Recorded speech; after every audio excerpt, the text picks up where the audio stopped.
الحمد لله نحمده ونستعينه ونستغفره ونعوذ بالله من شرور أنفسنا ومن سيئات أعمالنا من يهده الله فلا مضل له ومن يضلل فلا هادي له وأشهد أن لا إله إلا الله وحده لا شريك له وأشهد أن محمدا عبده ورسوله أما بعد فإن خير الحديث كتاب الله وخير الهدي هدي محمد صلى الله عليه وسلم وشر الأمور محدثاتها وكل محدثة بدعة وكل بدعة ضلالة وكل ضلالة في النار يا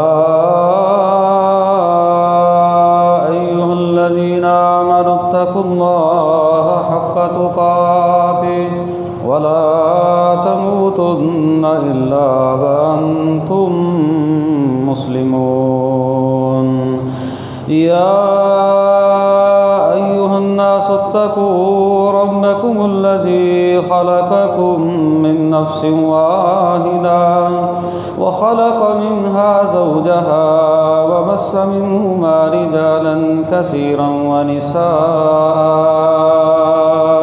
واتقوا الله الذي تساءلون به والأرحام إن الله كان عليكم رقيبا يا أيها الذين آمنوا اتقوا الله وقولوا قولا سديدا يصلح لكم أعمالكم ويغفر لكم ذنوبكم ومن يطع الله ورسوله فقد فاز فوزا عظيما رب اشرح لي صدري ويسر لي أمري واحلل عقدة من لساني يفقهوا قولي واجعل لي وزيرا من أهلي اللهم انفعنا بما علمتنا وعلمنا ما ينفعنا وزدنا علما أعوذ بالله السميع العليم من الشيطان الرجيم من همزه ونفخه ونفثه بسم الله الرحمن الرحيم والذاكرين الله كثيرا والذاكرات أعد الله لهم مغفرة وأجرا عظيما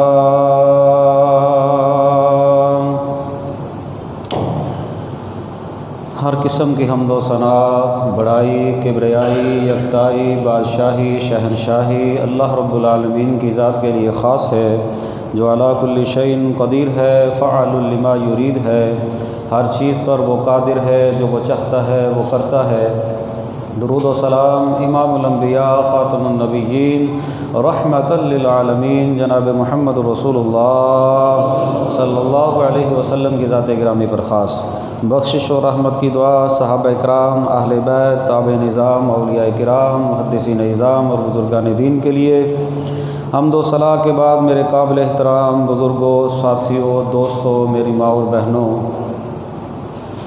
ہم میں سے ہر کوئی بندہ، چاہے وہ مرد ہے چاہے کوئی عورت ہے، وہ خوشحال زندگی جو ہے وہ گزارنا چاہتا ہے کہ کسی طریقے سے اس کی زندگی جو ہے وہ خوشحال ہو جائے اور اس کی آخرت بھی جو ہے وہ اللہ کے ہاں جو ہے وہ کامیاب ہو جائے، سرخرو ہو جائے، اللہ اسے جہنم سے بچا کر جنت کا داخلہ جو ہے وہ نصیب فرما دیں۔ پچھلے 2 خطبوں میں 2 عمل میں نے آپ کے سامنے جو ہے وہ بیان کیے۔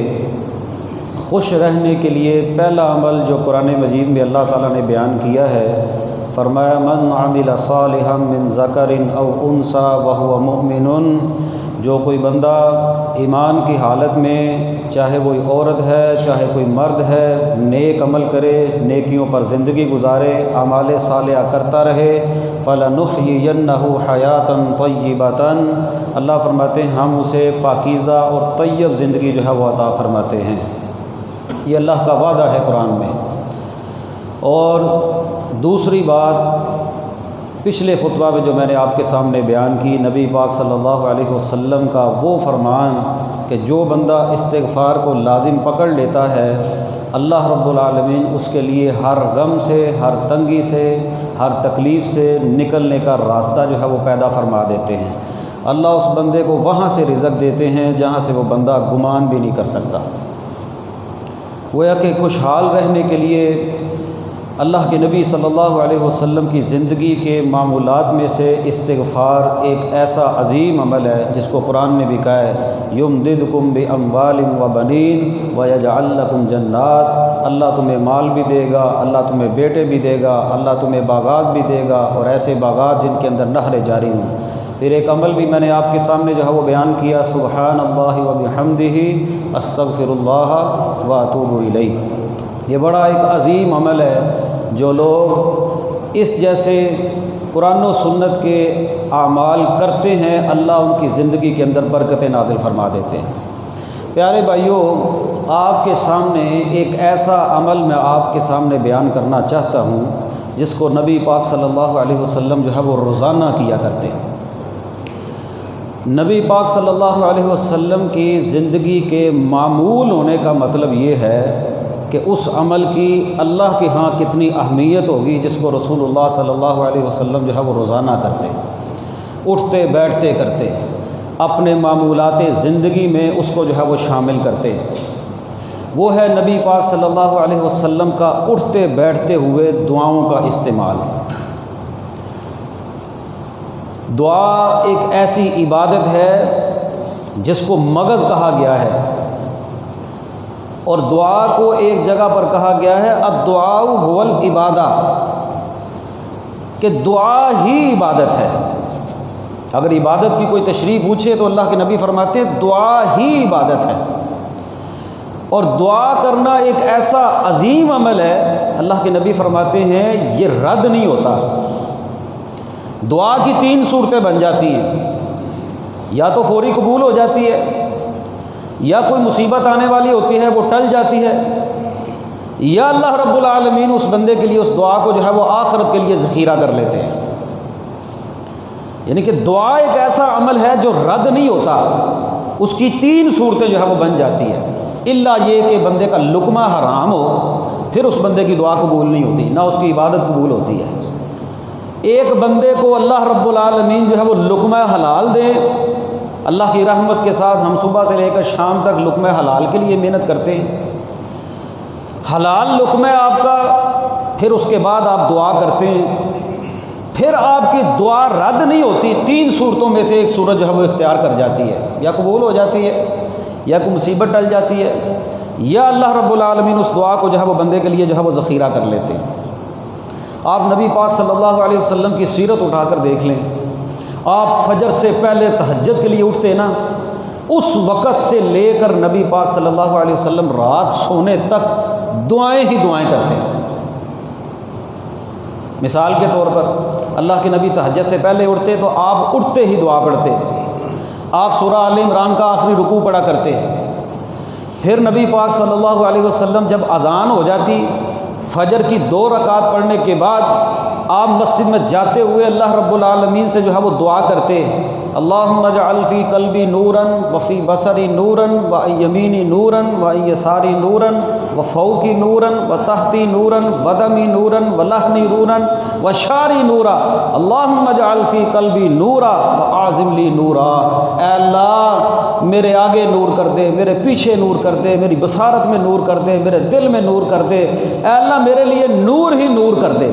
یعنی کہ ایک بندہ صبح کے وقت، فجر کی نماز تو ویسے ہی نور ہے، نیکی تو ویسے ہی مومن کے لیے نور ہوتی ہے، اور یہ جو جہاں پر حدیث میں نور کے الفاظ آتے ہیں نا، میں نے ایک عمل آپ کو بتایا تھا، نبی پاک صلی اللہ علیہ وسلم فرماتے ہیں جو بندہ جمعے والے دن سورۃ الکہف کی تلاوت کرتا ہے، ایک جمعے سے لے کر دوسرے جمعے تک اس بندے کے لیے نور ہوتا ہے۔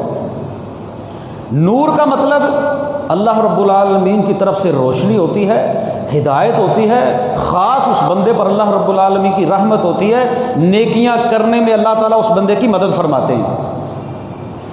صبح کے وقت اٹھتے ہی اللہ کے نبی صلی اللہ علیہ وسلم، چلیں نفلی نماز ہم پڑھیں یا نہ پڑھیں، فرض نماز پڑھنے کے لیے جب بندہ نکلے تو اللہ کے نبی کا معمول یہ تھا، آپ دعا کیا کرتے، اللہم اجعل فی قلبی نورا وفی بصری نورا، اے اللہ میرے دل میں نور پیدا کر دے، میری بصارت میں نور پیدا کر دے، وہیں یمینی نورا وہیں یساری نورا، اے اللہ میرے دائیں نور پیدا کر دے، میرے بائیں نور پیدا کر دے، وفوقی نورا وتحتی نورا، اوپر نور پیدا کر دے، نیچے نور پیدا کر دے، ودمی نورا لحمی نورا، میرے خون میں نور پیدا کر دے، میرے جو ہے وہ گوشت میں نور پیدا کر دے، وشاری نورا، اللہم اجعل فی قلبی نورا واعظم لی نورا، اے اللہ میرے نور کو زیادہ کر دے۔ یعنی کہ یہ نور کیا نور ہے؟ اے اللہ میرے دل کو منور کر دے، مطلب اے اللہ میری مدد فرما نیکی کے کاموں پر، یہ نور ایک ایسا۔ پھر دیکھیں اللہ کے نبی صلی اللہ علیہ وسلم فجر کی نماز کے بعد آپ صبح کے اذکار کرتے، اور صبح شام کے جو اذکار ہیں یقین مانے اللہ جانتا ہے، جو بندہ صبح شام کے اذکار وہ اذکار کرتا ہے جو مسنون اذکار ہیں، جو نبی پاک صلی اللہ علیہ وسلم کے الفاظ ہیں، یہ زندگی کو بابرکت بنانے کے لیے ایک اتنا عظیم عمل ہے۔ بلکہ غالباً علامہ ابن تیمیہ رحمہ اللہ فرماتے ہیں، کہتے ہیں جس طرح جسم کی خوراک ہوتی ہے نا، اس طرح یہ اذکار روح کی غذا ہیں۔ اور بدکار قسم کے لوگ تو موسیقی کو روح کی غذا کہتے ہیں نا، وہ کہتے ہیں موسیقی کے بغیر گزارا نہیں، یہ بد روح کی غذا تو ہو سکتی ہے، نیک روح کی نہیں ہو سکتی۔ نیک روح کی جو غذا ہے وہ بندہ جو ہے وہ صبح شام کے اذکار کرتا ہے، اللہ رب العالمین سے دعائیں کرتا ہے، اور دعاؤں میں یقین مانے آپ ترجمے کے ساتھ صبح شام کے اذکار پڑھ کے دیکھ لیں، بندہ اللہ تعالیٰ سے کن کن چیزوں کے لیے سوال کرتا ہے، کن کن چیزوں سے بندہ پناہ مانگتا ہے۔ اب دیکھیے آپ کی ایک دعا ہے، اللہم عافنی فی بدنی، اللہم عافنی فی سمعی، اللہم عافنی فی بصری، اے اللہ میں اپنے بدن میں تجھ سے عافیت مانگتا ہوں، میں اپنی بصارت میں تجھ سے عافیت مانگتا ہوں، میں تجھ سے اپنی سماعت میں جو ہے وہ عافیت مانگتا ہوں، اللہم عافنی فی بدنی، اللہم عافنی فی سمعی، اللہم عافنی فی بصری۔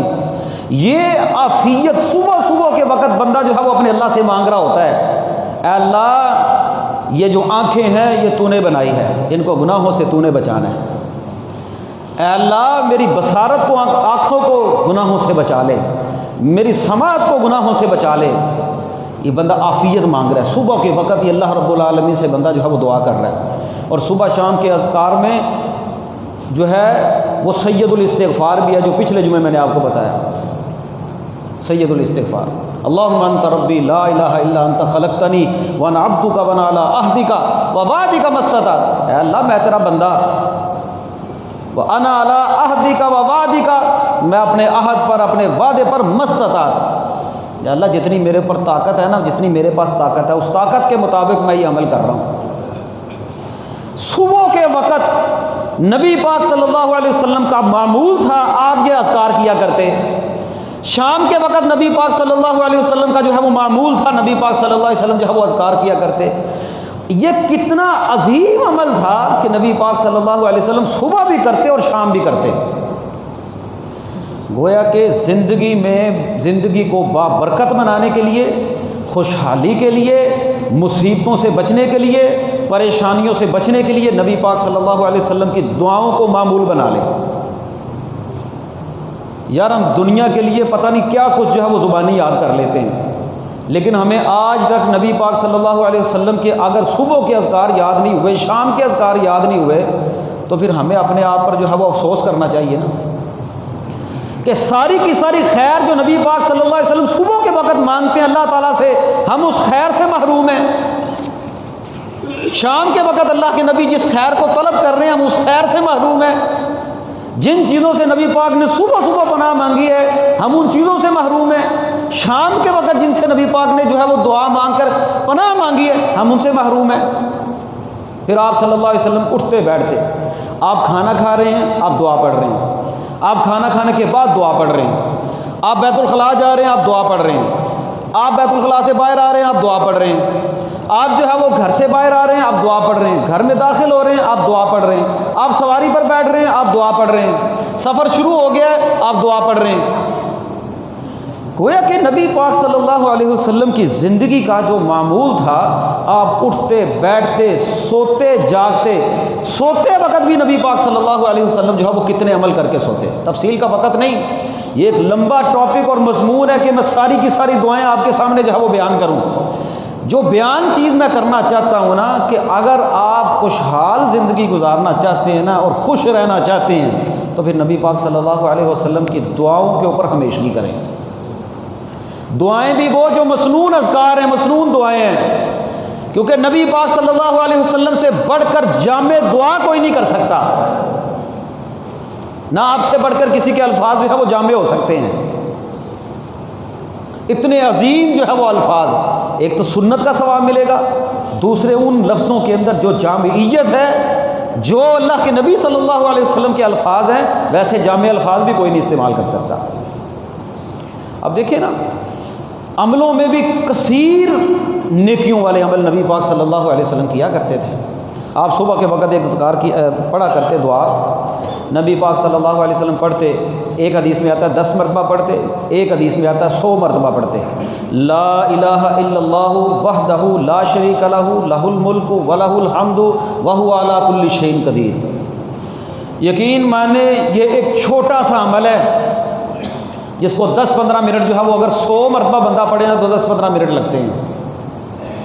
یہ اتنا عظیم عمل ہے، جو بندہ صبح کے وقت 100 مرتبہ یہ عمل کر لے نا، اور شام کے وقت 100 مرتبہ یہ اذکار کر لے، اللہ کے نبی فرماتے ہیں صبح سے لے کر شام تک شیطان اس بندے کے قریب نہیں آ سکتا، اس کو تنگ بھی نہیں کر سکتا، اس کو مس بھی نہیں کر سکتا، اس میں داخل بھی نہیں ہو سکتا۔ یہ ایسا عمل ہے جس بندے کو کوئی جادو جناتی کوئی کسی قسم کی بیماری جس میں وہ شک میں پڑ گیا ہے نا، جو بندہ صبح شام یہ اذکار کرتا ہے نا، اس بندے کو شیطان چھو بھی نہیں سکتا۔ جائیں عمل کر کے دیکھ لیں آپ، صحیح البخاری کے اندر اللہ کے نبی کے الفاظ ہیں، شیطان اس بندے کے اندر داخل نہیں ہو سکتا، اس کو تکلیف نہیں پہنچا سکتا جو بندہ جو ہے وہ یہ عمل کرتا ہے۔ پھر شام کے وقت پڑھ لیں۔ یہ ہمارے ہاں ہر دوسرا بندہ یہ سمجھتا ہے مجھے جادو ہو گیا، میرے اوپر کسی نے کچھ کر دیا، میرا کاروبار برباد ہو گیا ہے، اور میرا جو ہے وہ کاروبار برباد ہو گیا، کوئی جادو کر رہا ہے میرے اوپر۔ اللہ کے بندو، اللہ کے نبی نے صبح شام جو اذکار کیے، جو عمل کیا ہے وہ آپ کر لیں، کسی لمبے چوڑے اذکار میں نہ پڑھیں، کوئی تعویذ دھاگا کسی مولوی کے پاس جانے کی ضرورت نہیں، گھر میں بیٹھ کر یہ اذکار کریں، صبح کی نماز پڑھیں، نماز پڑھنے کے بعد یہ اذکار کریں۔ پھر یہ عمل، اس عظیم عمل کی فضیلت کو آپ اس بات سے سمجھیں کہ عرفات کے میدان میں جو ایک اتنا عظیم عمل ہے، جہاں پر حاجی اکٹھے ہوتے ہیں، وہاں پر نبی پاک صلی اللہ علیہ وسلم نے صرف یہی دعا مانگی ہے۔ عرفات کے میدان میں نبی پاک صلی اللہ علیہ وسلم نے صرف یہی دعا مانگی ہے، لا الہ الا اللہ وحدہ لا شریک لہ لہ الملک ولہ الحمد وہو علی کل شیء قدیر۔ کتنا عظیم عمل ہے حج۔ حج کے موقع پر بھی نبی پاک صلی اللہ علیہ وسلم نے یہی دعا سکھلائی ہے کہ عرفات کے میدان میں کوئی بندہ موجود ہے تو وہ یہی اذکار کرے۔ آپ اس بات سے اندازہ لگا لیں۔ اور ملتا کیا ہے؟ اللہ کے نبی فرماتے ہیں جو بندہ صبح شام 10 مرتبہ بھی پڑھ لیتا ہے نا، 10 مرتبہ پڑھنے والے بندے کو اسماعیل علیہ السلام کی نسل سے 4 غلام آزاد کرنے کے برابر ثواب ملتا ہے۔ اسماعیل علیہ السلام کی نسل کا مطلب بڑے مہنگے ترین غلام ہوتے تھے۔ آپ ایک غلام کی قیمت 5 لاکھ بھی لگا لیں، کم سے کم 4 اسماعیلی غلام آزاد کرنے کا ثواب ملتا ہے کہ صبح صبح بندہ 10 مرتبہ یہ اذکار کر لے، یہ ذکر کر لے، اس بندے کو ایسے ثواب ملتا ہے جیسے اس بندے نے 20 لاکھ روپیہ اللہ کی راہ میں صدقہ کر دیا ہے۔ اتنا صدقہ کر سکتے ہیں ہم لوگ؟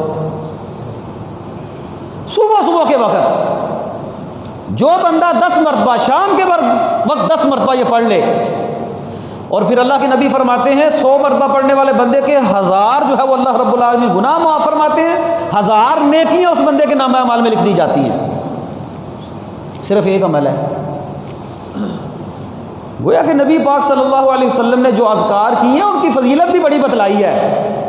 آپ صلی اللہ علیہ وسلم نے جو عمل کیے ہیں، اب ایک بندہ بیٹھے بیٹھے یہ اذکار کر لیتا ہے، ایک تو اللہ کی توحید کا اقرار ہو رہا ہے، دوسرا صدقہ دیکھیں کہ غلام آزاد کرنے کے برابر ثواب ہو رہا ہے، 4 اسماعیل علیہ السلام کی نسل سے غلام آزاد ہو رہے ہیں، اور پھر 1000 نیکیاں مل رہی ہیں، 1000 جو ہے وہ بندے کے گناہ جو ہے وہ معاف ہو رہے ہیں۔ یہ صبح شام کے اذکار میں شامل ہے۔ تو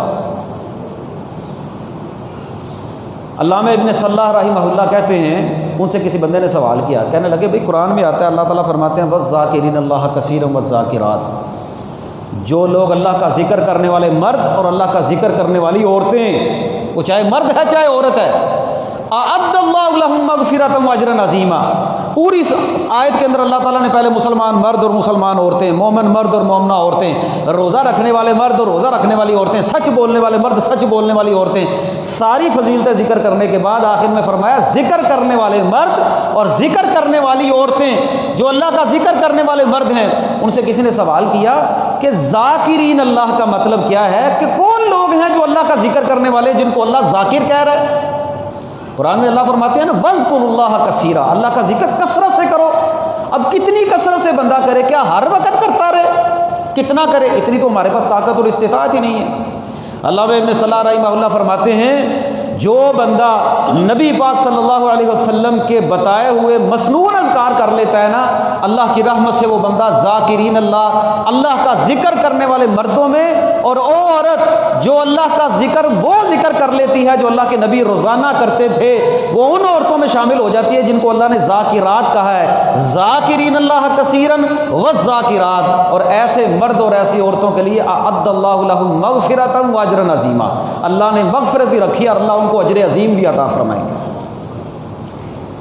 گویا کہ جو بندہ صبح شام اللہ کے نبی صلی اللہ علیہ وسلم کے بتائے ہوئے صرف اذکار کر لیتا ہے نا، اپنے نہیں، ہم نے یہ دیکھا کہ لوگ ہزاروں کی تعداد کے اندر جو ہے وہ پکڑ کر نا تسبیح وہ لگے رہتے ہیں۔ دیکھیں آپ کتنی بھی تعداد کے اندر اللہ کا ذکر کر لینا منع نہیں ہے، لیکن نبی پاک صلی اللہ علیہ وسلم نے جو تعداد بتلائی ہے نا اعمال کی، وہ زیادہ سے زیادہ 100 تک ہے۔ میرے علم میں نہیں ہے نبی پاک صلی اللہ علیہ وسلم نے کسی جگہ پر کسی عمل کو 100 مرتبہ سے زیادہ بتلایا ہو تعداد میں۔ 100 کی تعداد ملتی ہے، اللہ کے نبی نے فرمایا سبحان اللہ و بحمدہ 100 مرتبہ پڑھ لو صبح کے وقت، یا یہ آتا ہے سبحان اللہ والحمدللہ ولا الہ الا اللہ واللہ اکبر، یا سبحان اللہ الحمدللہ اللہ اکبر، یہ 33 مرتبہ 34 مرتبہ 33 مرتبہ۔ ویسے آپ اللہ کا ذکر کتنی مرتبہ کر لیں، آپ چلتے پھرتے پڑھ لیں، پابندی نہیں، لیکن نبی پاک صلی اللہ علیہ وسلم کے بتائے ہوئے جو اذکار ہیں نا، ان اذکار کے اوپر ہی آپ ہمیشگی کر لینا، تو انشاءاللہ آپ ان لوگوں میں شامل ہو جائیں گے جن کو اللہ تعالیٰ نے ذاکرین اللہ کہا ہے، جن کو اللہ تعالیٰ نے کہا ہے وَاذْكُرُوا اللَّهَ كَثِيرًا لَعَلَّكُمْ تُفْلِحُونَ، اللہ کا ذکر کثرت سے کرو تاکہ تم فلاح پا جاؤ، کامیاب ہو جاؤ۔ یا ایھا الذین آمنوا اذکروا اللہ ذکرا کثیرا، اے ایمان والو اللہ کا ذکر کثرت کے ساتھ کیا کرو۔ اب کثرت سے ذکر کرنے کا مطلب یہ ہے، نبی پاک صلی اللہ علیہ وسلم سے بڑھ کر تو کوئی اللہ کا ذکر نہیں کر سکتا۔ بھائی جتنے عمل نبی پاک نے کیے ہیں، جو دعائیں جو اذکار آپ نے بتائی ہیں وہ پڑھ لیں، یہ اتنے عظیم عمل ہیں۔ پھر نبی پاک صلی اللہ علیہ وسلم کے بتائے ہوئے اعمال میں سے اس کی فضیلت اور برکت دیکھیں۔ اللہ کے نبی فرماتے ہیں ایک بندہ بیمار ہو جاتا ہے، بیمار پرسی کرنے کے لیے ایک بندہ جاتا ہے، وہاں پر جا کر کوشش کرنی چاہیے کہ بندہ جو ہے وہ حکیم اور ڈاکٹر کم ہی بنے، اور وہاں پر جا کر جو ہے وہ کسی کو جو ہے وہ کوئی اچھی تلقین ہی کرے، کیا لا بأس طہور انشاءاللہ، یہ لفظ ہے کہ بھئی پریشان نہیں ہونا، اللہ تعالیٰ تجھے انشاءاللہ جلدی اس بیماری سے پاک کر دے گا، یا اللہ تعالیٰ اس بیماری کے ذریعے تیرے گناہ صاف کر دے گا، تو جلدی صحت یاب ہو جائے گا۔ یہ کہہ دے عذب الباس رب انداز وشفی انت الشافی لا شفاء الا شفاءک کا شفاء لا یغادر سقما، یہ دعا پڑھے اے اللہ تو بیماری کو لے جا، تیرے علاوہ کوئی شفا نہیں دینے والا، ان قریب اللہ تجھے بھی جو ہے وہ شفا دے دے گا، یہ دعا دے۔ ایک دعا اللہ کے نبی صلی اللہ علیہ وسلم کی یہ ہے کہ آپ صلی اللہ علیہ وسلم فرماتے ہیں جو بندہ کسی مریض کے پاس جائے، پتہ لینے کے لیے جائے، وہاں پر جا کر 7 مرتبہ یہ ذکر کر دے، یہ دعا پڑھ دے، اگر اس بندے کے پاس موت کا وقت نہیں نہ آیا، اللہ اس بندے کو جو ہے وہ شفا دے دیتے ہیں۔ الفاظ کیا ہیں؟ اسأل اللہ العظیم رب العرش العظیم ان یشفیک، اسأل اللہ العظیم رب العرش العظیم ان یشفیک، میں رب العظیم جو عرش عظیم کا رب ہے نا اس سے سوال کرتا ہوں کہ وہ تجھے شفا دے دے۔ یہ اللہ کے نبی نے الفاظ سکھلائے ہیں، اسأل اللہ العظیم رب العرش العظیم ان یشفیک، میں عرش عظیم کے رب سے تجھ سے تو سوال کرتا ہوں اللہ سے وہ تجھے شفا دے دے۔ یہ کسی کے پاس جا کر پڑھیں تو اللہ شفا دیتا ہے۔ یہ اذکار آپ اپنے لیے پڑھ لیں پھر بھی بڑے مبارک کلمات ہیں، پھر بھی بڑے مبارک کلمات ہیں، صبح شام کے اذکار میں اس کو شامل کر لیں، اسأل اللہ العظیم رب العرش العظیم ان یشفیک۔ پھر اللہ کے نبی صلی اللہ علیہ وسلم نے ایک دعا سکھائی، فرمایا بسم اللہ الذی لا یضر مع اسمہ شیء فی الارض ولا فی السماء، جو بندہ یہ دعا 3 مرتبہ صبح کے وقت 3 مرتبہ شام کے وقت پڑھ لیتا ہے نا، اس بندے کو کوئی چیز جو ہے وہ تکلیف نہیں پہنچا سکتی۔ چھوٹا سا عمل ہے، اس کے ساتھ اعوذ بکلمات اللہ التامات من شر ما خلق ملا لیں، بسم اللہ الذی لا یضر مع اسمہ شیء فی الارض ولا فی السماء وہو السمیع العلیم۔ یہ اتنی مبارک دعا ہے، صبح سے لے کر شام تک اس بندے کو کوئی چیز تکلیف نہیں پہنچا سکتی، اللہ کے نبی فرما رہے ہیں، وہ کسی قسم کی کوئی بیماری کیوں نہ ہو۔ یہ کرونا سے ہم نکلے ہیں، یہ ڈینگی سے نکلے ہیں، اب پھر ایک عالمی وہ بات کہہ رہے ہیں وہ پھوڑے پھنسی والی آ رہی ہے، پتہ نہیں کون کون سی بیماریاں ہمارے اندر داخل ہوتی ہیں، نکل بھی جاتی ہیں، یہ اللہ کی رحمت کے ساتھ داخل ہوتی ہیں، یعنی کہ اللہ کی مرضی کے بغیر نہیں داخل ہوتی اور اللہ کی رحمت کے ساتھ یہ نکل جاتی ہیں، اور اللہ ان کے ذریعے ہمارے گناہ بھی معاف کرتا ہے۔ اتنا اعتقاد مضبوط اور یقین اتنا مضبوط تھا، اتنا توکل مضبوط تھا کہ محدثین لکھتے ہیں، امام ترمذی رحمہ اللہ کے استاد ایک مرتبہ یہ حدیث بیان کر رہے تھے، حدیث بیان کرتے ہوئے حدیث بیان کر رہے ہیں کہ بسم اللہ الذی لا یضر مع اسمہ شیء فی الارض ولا فی السماء، جو بندہ پڑھ لیتا اس بندے کو سارا دن کوئی چیز تکلیف نہیں پہنچا سکتی، شام کے وقت پڑھ لے صبح تک کوئی چیز تکلیف نہیں پہنچا سکتی۔ کہنے لگے شاگرد بیٹھے ہوئے ہیں، استاد صاحب کو فالج ہوا تھا ایک بازو پہ، ہم نے استاد صاحب کو پوچھا جب وہ حدیث بیان کر رہے تھے، ایک دفعہ تو ہم حدیث سن رہے تھے، دوسری طرف ہم دیکھ رہے تھے کہ استاد صاحب کو فالج کس طرح ہو گیا، اگر تو یہ دعا ہے۔ کہنے لگے تم میری طرف دیکھتے ہو، پریشان نہ ہو، جس دن مجھے فالج ہوا تھا نا اس دن میں یہ دعا پڑھنی بھول گیا تھا، جس دن مجھے فالج ہوا تھا نا اس دن میں یہ دعا پڑھنی بھول گیا تھا۔ اتنا اعتقاد، یقین، ایمان مضبوط کہ میں اگر یہ دعا پڑھ لیتا تو مجھے فالج بھی نہیں ہونا تھا۔ بسم اللہ الذی لا یضر مع اسمہ شیء فی الارض ولا فی السماء وہو السمیع العلیم۔ اور اللہ کے بندوں، پریشانیاں تکلیفیں یہ ہماری زندگی کا حصہ ہے، لیکن اگر ہم اذکار کریں نا تو اللہ جانتا ہے ان تکلیفوں میں اللہ تعالیٰ ہمارے لیے لذت پیدا فرما دیں گے۔ نبی پاک کے اوپر کتنی تکالیف آتی تھی، صحابہ پر کتنی تکالیف آئی، ایمان کی حالت میں کتنی تکالیف ان کے اوپر آئی، وہ اذکار بھی کرتے تھے، لیکن اللہ تعالیٰ نے ان کی ان تکالیف میں لذت پیدا کر دی، ایمان کی مٹھاس پیدا کر دی۔ جب بڑا ہی دل غمگین ہوتا اللہ کے نبی دعا پڑھا کرتے، یا حی یا قیوم برحمتک استغیث، یا حی یا قیوم برحمتک استغیث۔ بڑا ہی دل پریشان ہو، یا حی یا قیوم برحمتک استغیث، یا حی یا قیوم برحمتک استغیث، زبان سے اترے، لفظ نہیں اترنے چاہیے۔ آپ فرائض پر پابندی کریں، اس کے ساتھ ساتھ اللہ کے نبی کے ان اذکار پر پابندی کر لیں، اللہ جانتا ہے زندگی خوشحال ہو جائے گی۔ ایک مرتبہ نبی پاک صلی اللہ علیہ وسلم نے اپنے گھر والوں کو اکٹھا کیا، اہل بیت کو اکٹھا کیا، اہل بیت کا وظیفہ اللہ کے نبی صلی اللہ علیہ وسلم نے اپنے گھر والوں کو اکٹھا کیا اور فرمایا، اے عائشہ، میرے گھر والوں، اگر تمہارے اوپر کوئی تکلیف آئے، کوئی پریشانی آئے، ایک حدیث میں آتا ہے فَلْيَقُلْ 7 مرات، تو 7 مرتبہ یہ کلمات پڑھو، اللہ اللہ ربی لا اشرک بہ شیئا، اللہ اللہ ربی لا اشرک بہ شیئا، اللہ اللہ میرا رب ہے، میں اس کے ساتھ کسی کو شریک نہیں ٹھہراتا۔ الحمدللہ ہمارا بھی عقیدہ یہی ہے، ہم اللہ کے ساتھ کسی کو شریک ٹھہراتے نہیں، اور یہ اللہ کا ہمارے اوپر بہت بڑا احسان ہے کہ اللہ نے ہمیں توحید کی سمجھ دی ہے، ہم قولی طور پر عملی طور پر توحید کے قائل ہیں۔ ہم کسی قبر کے سامنے سجدہ نہیں کرتے، ہم غیر اللہ سے مانگتے نہیں، ہمیں شفا بھی اللہ دیتا ہے، ہمیں جو ہے اولاد بھی اللہ دیتا ہے، ہمارا رزق بھی اللہ کے پاس ہے، رزق تنگ بھی وہی کرتا ہے، کشادہ بھی وہی کرتا ہے، ہماری زندگی کا بھی وہی مالک ہے، ہماری موت کا بھی وہی مالک ہے۔ وہ کتنا عظیم عمل ہوگا جو اللہ کے نبی صلی اللہ علیہ وسلم اپنے گھر والوں کو اکٹھا کر کے بتا رہے تھے۔ اور ایک حدیث میں آتا ہے حسبی اللہ لا الہ الا هو علیہ توکلت وہو رب العرش العظیم، یہ دعا پڑھا کرو۔ آپ نے دکھوں کے لیے، تکلیفوں کے لیے یہ دعا سکھائی، سورۃ توبہ کی آخری آیت۔ میں نے ایک محدث کے بارے میں پڑھا، کہتے ہیں اللہ کے نبی صلی اللہ علیہ وسلم کے بتائے ہوئے یہ اذکار، ایک اللہ ربی لا اشرک بہ شیئا، ایک حسبی اللہ لا الہ الا هو علیہ توکلت وہو رب العرش العظیم، 7 مرتبہ صبح 7 مرتبہ شام، دونوں اذکار کہتے ہیں میں نے اپنی زندگی کا معمول بنا لیا۔ اللہ رب العالمین کی طرف سے میرے اوپر زندگی میں کبھی کوئی ایسی پریشانی تکلیف نہیں آئی جس کے ساتھ میری کمر ٹوٹ گئی ہو، یعنی کہ مجھے کبھی ایسا صدمہ نہیں پہنچا جس کے ساتھ میری کمر ٹوٹ گئی ہو۔ بعض دفعہ بندے کی زندگی میں ایسے غم اور ایسے صدمے آ جاتے ہیں، بندہ جو ہے وہ اس کی کمر ٹوٹ جاتی ہے۔ اللہ تعالی ہم سب کو محفوظ فرمائے۔ اور پیارے بھائیو، یہ چھوٹے چھوٹے اذکار ہیں، یہ کمی ہمارے اندر ہے، ہم تعویذوں کے پیچھے پڑ گئے، کسی نے دھاگا باندھ لیا، کسی نے کڑا باندھ لیا، ہمارا توکل اللہ پر مضبوط نہیں، ایمان کمزور ہو گیا۔ ہم مولویوں کے پاس جاتے ہیں دم درود کروانے کے لیے، دم کروانا جائز ہے، غلط نہیں ہے، لیکن اللہ کے بندو، اللہ کے نبی نے جو اذکار بتائے ہیں وہ تو کرو۔ اللہ ربی لا اشرک بہ شیئا، حسبی اللہ لا الہ الا هو علیہ توکلت وہو رب العرش العظیم، یا حی یا قیوم برحمتک استغیث۔ حضرت فاطمہ الزہرا رضی اللہ تعالی عنہ، میری مائیں بہنیں، یہ حدیث وہ چھوٹا سا عمل ہے، ہم لمبے لمبے اذکار کے پیچھے پڑھتے ہیں، کوئی نیا ذکر ملے ہمیں جس کو ہم کرنا شروع کر دیں۔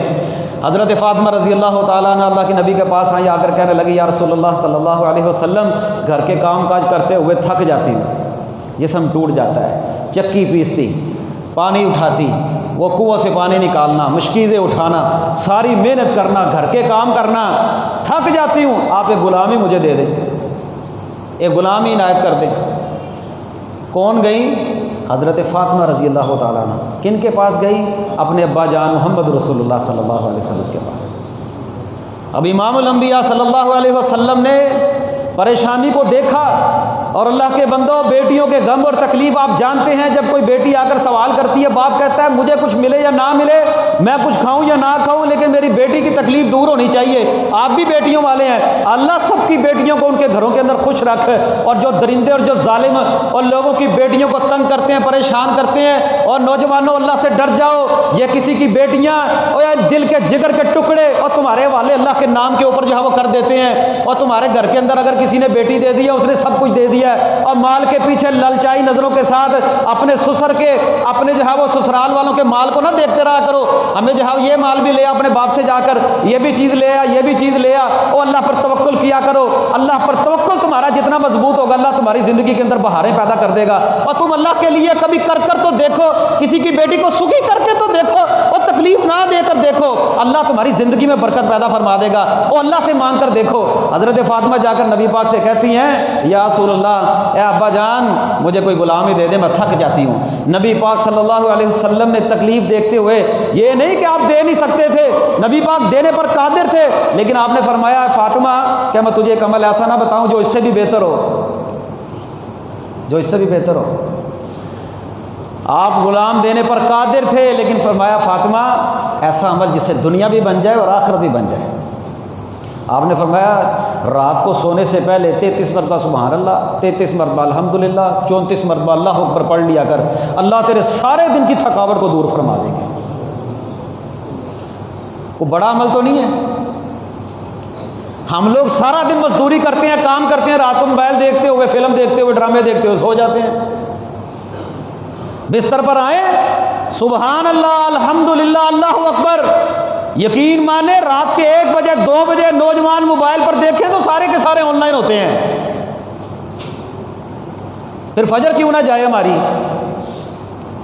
کیسے ہماری رات جو ہے وہ بابرکت ہو؟ ہم اذکار کرنے کے بغیر ہی بستر پر سو جاتے ہیں. سارے دن کی تھکاوٹ ہے، پریشان ہے، گھروں کے اندر مائیں بہنیں بیٹیاں، ان کو یہ اذکار جا کر بتلائیں. بتانے والے کون ہیں؟ امام الانبیاء محمد رسول اللہ، جو نبیوں کے امام ہیں، اور جن کو بتایا جا رہا ہے وہ جنتی عورتوں کی سردار ہیں، حضرت فاطمہ الزہرا رضی اللہ تعالیٰ عنہ. اور پھر حضرت علی فرماتے ہیں جو نبی پاک کے داماد ہیں، صحابی رسول ہیں، خلیفہ رابع ہیں، چوتھے خلیفہ ہیں، نیکی اور تقوی کے پہاڑ ہیں.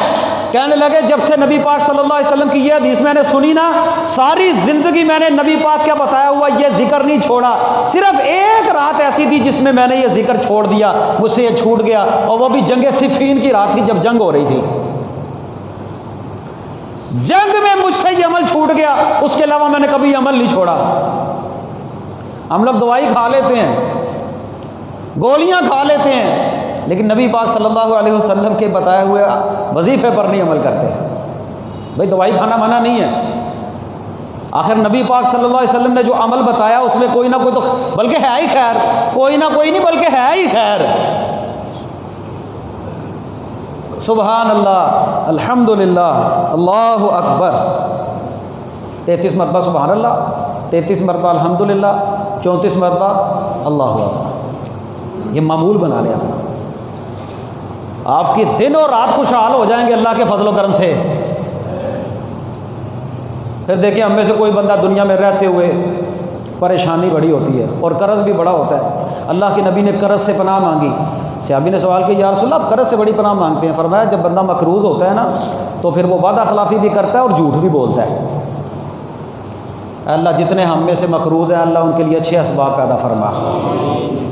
اللہ اچھے اسباب پیدا فرما، ہمیں کسی کا محتاج نہ کرنا.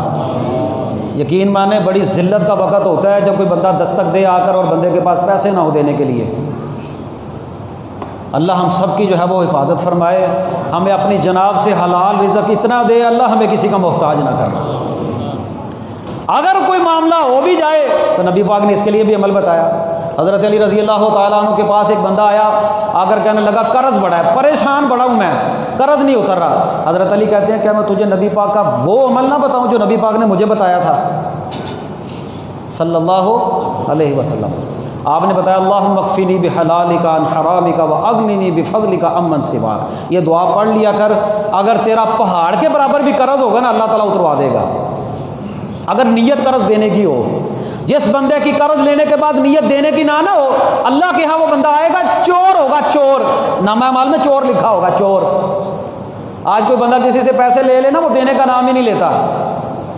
یقین کریں یہ کاروباری حضرات لوگوں کے پیسے نیچے لگا لیتے ہیں، اپنا گھر بنگلہ گاڑی کوٹھی سب کچھ ٹھیک ٹھاک رکھتے ہیں، لیکن جن کے پیسے دینے ہیں نا وہ پیسے نہیں دیتے.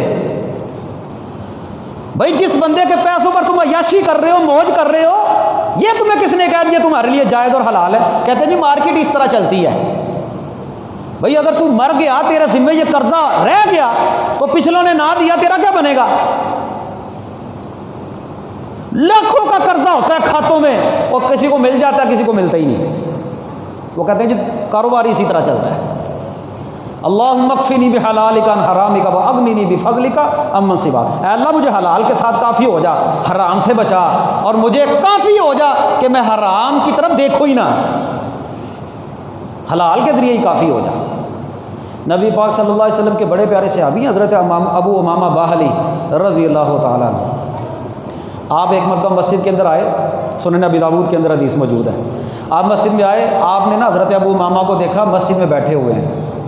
اور پیارے بھائیو خوش رہنے کا ایک بہترین طریقہ ہے اپنا دل مسجد کے ساتھ لگا لیں. کوئی غم آئے، کوئی پریشانی آئے، کوئی تکلیف آئے، اور سنوکر میں نوجوانوں جانے کی بجائے، گیموں پر جانے کی بجائے، اور لائنوں پر بیٹھنے کی بجائے بے موت مر جاتے ہیں لائنوں پر بیٹھے ہوئے غموں میں تکلیفوں میں. خودکشی کرنے کی بجائے اپنا ایمان مضبوط کریں، اللہ کے ساتھ رابطہ کریں، دعائیں پڑھیں، اذکار کریں، صبح شام کے اذکار کریں. اللہ زندگی میں برکت پیدا کر دے گا، زندگی خوشحال ہو جائے گی. اور اگر کوئی پریشانی آ بھی جائے نا تو مسجد کا رخ کریں. اپنا تعلق مسجد کے ساتھ مضبوط کر لیں، مسجد والوں کے ساتھ مضبوط کر لیں، اہل علم لوگوں کے ساتھ مضبوط کر لیں۔ کوئی پریشانی آ جائے تو مسجد میں آ جایا کریں۔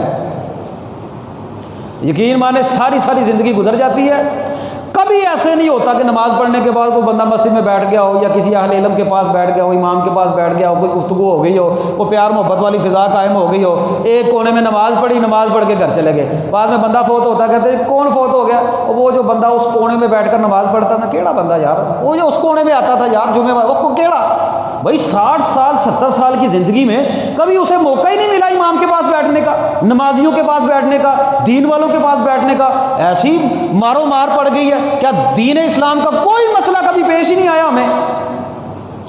وہ مسجد میں آیا کریں۔ حضرت ابو امامہ پریشان ہے، مسجد میں آ کر بیٹھ گئے۔ نبی پاک نے پوچھا ابو امامہ نماز کا تو ٹائم نہیں، پھر مسجد میں کیوں آ گئے ہیں؟ نماز کا تو ٹائم، کیونکہ مسجد میں تو فرض نماز پڑھنے کے لیے بندہ آتا ہے نا، باجماعت نماز پڑھنے کے لیے مسجد میں آتا ہے، نفلی نماز تو گھر میں افضل ہے۔ ابو امامہ مسجد میں کیوں آئے ہیں؟ نماز کا تو ٹائم ہی نہیں ہے۔ اگر کوئی بندہ پریشان بیٹھا ہو نا، اور ہماری جائیداد، ہمارے کوٹھی، ہمارے بنگلے، ہمارے بینک بیلنس، اور کیا کریں گے یہ بینک بیلنس اگر کسی غریب اور کسی مزدور کے کام نہیں آ سکتے؟ کیا فائدہ ایسے پیسے کا، ایسی دیگ کا، ایسے اچھے کھانے کا؟ آپ پیٹ بھر کر کھاتے ہیں، آپ کا پڑوسی بھوکا ہے، نبی پاک فرماتے ہیں وہ بندہ مومن ہی نہیں۔ جو بندہ خود پیٹ بھر کر کھاتا ہے لیکن اس کا پڑوسی بھوکا ہے، تو گھر کے اندر 10 ڈشیں بڑھا، لیکن تیرے گھر کے تیرے ساتھ تیرا پڑوسی جس کے ساتھ دیوار جو ہے وہ تیری ایک ہے، لیکن وہ گھر کے اندر اس کے بچے بھوکے ہیں، کوئی فائدہ نہیں ہے۔ مسجد میں آتا ہے، نماز پڑھتا ہے، تجھے پتہ ہے تیرا یہ ساتھی، تیرا یہ جو ہے وہ نمازی بھائی غریب ہے، پریشانی ہے، بیمار ہے، اس کا بیٹا بیمار ہے، اس کی بیٹی بیمار ہے، اس نے بچی کی شادی کرنی ہے، کوئی بھی معاملہ ایسا آ گیا، وہ الگ کونے میں بیٹھا ہوا ہے، ہم اس سے بجال ہے کہ کوئی بندہ پوچھ لے کہ یار تو پریشان ہے، کیا بات ہے؟ پتہ چل جاتا ہے نا۔ اور دوست جو ہوتے ہیں نا وہ چہرے سے پہچان لیتے ہیں، دوست جو ہوتے ہیں نا ان کو چہرے سے پتہ چل جاتا ہے یار یہ بندہ پریشان ہے۔ حضرت ابو ہریرہ رضی اللہ تعالیٰ نے ایک مرتبہ مسجد نبوی کے اندر لیٹے ہوئے تھے، بھوک شدت اتنی تھی، وہ شدت کی وجہ سے نا بیٹھ گئے، لیٹ گئے، لیکن خودداری اتنی کسی سے مانگتے نہیں۔ حضرت ابو بکر آئے، کہنے لگے یطعمون الطعام علی حبہ مسکینا و یتیما و اسیرا۔ یہ جو آیت ہے قرآن مجید کی، اس کا مطلب کیا ہے ابو بکر رضی اللہ تعالیٰ عنہ؟ کہ وہ لوگ جو اپنے مال کو، کھانے کو اس کی محبت کے باوجود لوگوں کو کھلاتے ہیں۔ اب آیت پڑھی نا، آیت کی تشریح پوچھی، انہوں نے تشریح بتائی، مفہوم بتایا، چلے گئے۔ حضرت عمر آئے، انہوں نے بھی تشریح بتائی، چلے گئے۔ بعد میں جو ہے وہ نبی پاک آئے نا تو کہنے لگے یطعمون الطعام علی حبہ مسکینا و یتیما و اسیرا۔ اللہ کے رسول اس آیت کا مطلب کیا ہے؟ کہ وہ لوگ جو اپنے مال کو، کھانے کو اس کی محبت کے باوجود لوگوں پر خرچ کرتے ہیں۔ نبی پاک کہنے لگے ابو ہریرہ اٹھ، تجھے بھوک لگی ہے، صلی اللہ علیہ وسلم۔ کبھی زندگی میں ایسا ہوا ہو کہ ہم نے اپنے کسی نمازی بھائی کی کسی پریشانی کو دور کیا ہو؟ جائے 60 70 میری 32 33 سال میری عمر ہو گئی ہے،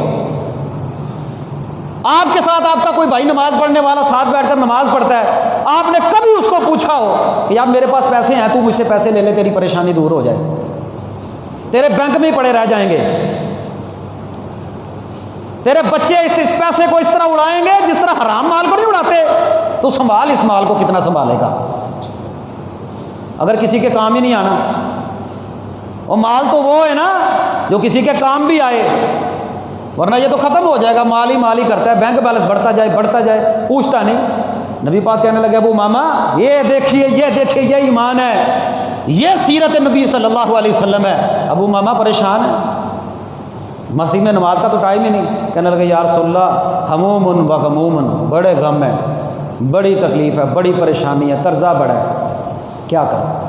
نبی پاک صلی اللہ علیہ وسلم فرمانے لگے ابو ماما میں تجھے ایک عمل بتاتا ہوں، یہ کیا کر، اللہ تیرا قرضہ بھی اتروا دے گا، تیرے غم بھی دور کر دے گا، تیری پریشانیاں بھی دور کر دے گا۔ چھوٹا سا عمل اللہ کے نبی نے بتلایا، اللہم انی اعوذ بک من الہم والحزن واعوذ بک من العجز والکسل واعوذ بک من الجبن والبخل واعوذ بک من غلبۃ الدین وقہر الرجال۔ یہ دعا نبی پاک نے سکھائی حضرت ابو ماما باہلی کو رضی اللہ تعالیٰ عنہ۔ فرمایا یہ دعا پڑھا کر، اللہ تیرے غم، تیری تکلیف، تیری پریشانی، تیرا قرضہ بھی اللہ اتروا دیں گے۔ بار بار دہرانے کا ٹائم نہیں، ویڈیو میں سن لیجئے گا۔ یہ دعائیں یاد کریں، یہ تشہد میں پڑھا کریں، وہ دعائیں جن کو نبی پاک صلی اللہ علیہ وسلم نے خاص موقعوں پر بیان کیا، ان کو معمول بنا لیں۔ اللہم انی اسألک من فضلک و رحمتک فإنہ لا یملکھا الا انت۔ یہ اتنی عظیم دعا ہے، اے اللہ میں تجھ سے تیرے فضل اور تیری رحمت کا سوال کرتا ہوں، بے شک تیرے فضل اور تیری رحمت کا تیرے علاوہ کوئی مالک نہیں۔ یہ آپ نے ان وقتوں میں دعا پڑھی ہے جس وقت نبی پاک نے پیٹ پر پتھر باندھے تھے، صحابہ نے پیٹ پر پتھر باندھے تھے، لیکن اس کے باوجود بھی آپ کیا کہتے ہیں؟ اللہم انی اسألک من فضلک و رحمتک فإنہ لا یملکھا الا انت۔ اے اللہ میں تجھ سے تیرے فضل اور تیری رحمت کا سوال کرتا ہوں، بے شک تیرے فضل اور تیری رحمت کا تیرے علاوہ کوئی جو ہے وہ مالک ہے ہی نہیں۔ یا حی یا قیوم برحمتک استغیث۔ اللہ کے نبی فرماتے ہیں جو بندہ یہ دعا کو سنے وہ دعا ضرور یاد کرے۔ کون سی دعا؟ اللہم رحمتک ارجو فلا تکلنی الی نفسی طرفۃ عین واصلح لی شانی کلہ لا الہ الا انت۔ اے اللہ میں تجھ سے تیری رحمت کا طلبگار ہوں، اللہم رحمتک ارجو فلا تکلنی الی نفسی، اے اللہ مجھے میرے نفس کے سپرد نہ کرنا، طرفۃ عین آنکھ جھپکنے کے برابر بھی مجھے میرے سپرد نہیں کرنا، اے اللہ میں تیرے سپرد ہوں۔ اللہم رحمتک ارجو فلا تکلنی الی نفسی طرفۃ عین واصلح لی شانی کلہ لا الہ الا انت، اے اللہ میرے سارے کام ہی درست کر دے۔ اس سے بڑھ کر الفاظ ہو سکتے ہیں؟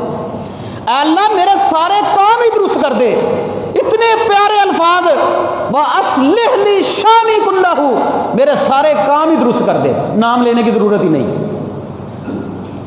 لا الہ الا انت، تیرے علاوہ کوئی معبود نہیں، میرے سارے کام ہی درست کر دے۔ یہ وہ اذکار، وہ دعائیں ہیں جو خوشحال رہنے کے لیے نبی پاک صلی اللہ علیہ وسلم کی زندگی اور معمول کا حصہ تھی۔ نبی پاک صلی اللہ علیہ وسلم جو ہے وہ یہ اذکار صحابہ کو بتایا کرتے، خود بھی دعائیں پڑھا کرتے، صبح شام کے اذکار کیا کرتے۔ آج ہم لوگ کیوں محروم ہو گئے؟ ہماری زندگیوں کی مٹھاس کیوں ختم ہو گئی؟ ہماری زندگیوں سے برکت کیوں ختم ہو گئی؟ ہم نے نبی پاک کے اذکار چھوڑ دیے۔ پیارے بھائیوں کوئی مشکل کام نہیں، 5-10 دن یہ اذکار اوپر سے دیکھ کر پڑھ لیں، اگر کسی کے پاس نہیں مجھ سے لے لیں، کار سے دیکھ کر یہ دعائیں خود بھی پڑھیں، بچوں کو بھی یاد کروائیں، گھر والے بھی پڑھیں، صبح شام کے اذکار کی پابندی کریں، نماز کی پابندی کریں، فرض نماز پہلے ہے، پھر اس کے ساتھ ساتھ یہ کام کریں، یقین مانیں بڑی زندگی تنگ ہوتی جا رہی ہے ہماری، کتنی تنگ ہوتی جا رہی ہے ہمارے ملک پاکستان کے اندر، کیا حالت ہو چکی ہے ہماری، فتنہ فساد، امن نام کی چیز ختم ہوتی جا رہی ہے، اور زندگی اتنی تنگ ہوتی جا رہی ہے۔ 30 روپے رات کا پٹرول پھر بڑھ گیا ہے۔ میں یہ نہیں سمجھتا کہ وہ کس پارٹی نے کیا کہ نہیں کیا، بھائی یہ تو کرسی کی جنگ ہے، ان لوگوں کو تو کرسی ملے گی، نہ ان لوگوں کو 30 روپے زیادہ ہونے سے فرق پڑتا ہے، نہ کم ہونے سے فرق پڑتا ہے، یہ تو کسر نکلنی ہے آپ میں سے اور مجھ سے۔ یہ تو جو طوفان آ رہا ہے مہنگائی کا، یہ ہماری زندگی تنگ ہو رہی ہے، اور یہ زندگی کیوں تنگ ہوتی جا رہی ہے؟ وَمَنْ أَعْرَضَ عَنْ ذِكْرِي فَإِنَّ لَهُ مَعِيشَةً ضَنْكًا، اللہ فرماتے ہیں جو لوگ میرے ذکر سے منہ موڑتے ہیں میں ان کی زندگی کو تنگ کر دیتا ہوں۔